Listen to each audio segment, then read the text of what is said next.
Mga unta mga inday, pero nga akong sudan karon perti ging hasulaan ni balatan mga inday oy.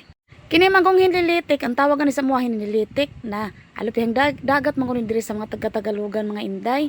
Unya maugay una na akong gipapakilami man guni siya kay sariwa kay ni buhi pa ni akong gipalit dito sa palengke mga inday. Kaya ito muna unang pinapakpap ako kasi lisod-lisod man ito balatan mga inday. Pag hindi mo maayos mabalatan ito samag yun ang iyang laman dito sa iyang balat mga inday. Sip-sip na lang talaga tungo natin. Ang hinalo ko nitong gulay mga inday, ampalaya, okra, talong, yun ang hinalo ko dito mga inday. Hindi natin hahaloan ng madami pang gulay itong ginagawa akong crab with gulay mga inday. Kasi mahal-mahal man ang mga gulay ngayon ng taon. Kaya kinibito makapalitag ka ng mga sariwa pang mga seafoods mga inday. Ang sarap talaga.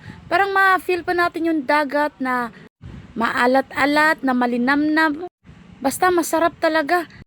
Bihira man lang din ako bumili nito mga inday kasi may mga kamahalan man itong alimasag dito sa amin mga inday.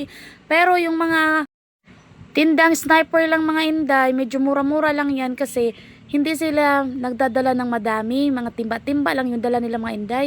Kaya makasib-save ka talaga kasi makahangyo-hangyo ka pa man sila mga inday.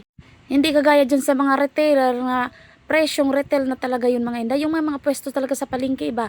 Ito kasi parang ano lang araw-araw panibago. Pinapaubos agad nila para in the next day or kinabukasan, iba na naman yung paninda nila. Pero mga seafoods pa rin sila. Pero iba-iba ba? Ito talagang hinilitik mga inday. Murag na litik-litik iguan ni day antes ko na humagkaon kay. Lami kay siya baka unon ba. Lisod kay panitan. Unya, gusto pagid na ako. Agoy, ginoo kay nga laslas man ang akong labi ani mga inday. Pero sige pa rin, kain pa rin ako kasi masarap. Basta seafoods na gani pag-usapan mga inday ay nangunguna gid mi ana mga inday, lalo na tong mga pisoko ay mahilig talaga sila sa mga seafoods mga inday. Bisag masakit-sakit na ang mga labi kay gas-gas na sa sigikit-kit ba mga inday ay kain pa din, ala sige fights lang.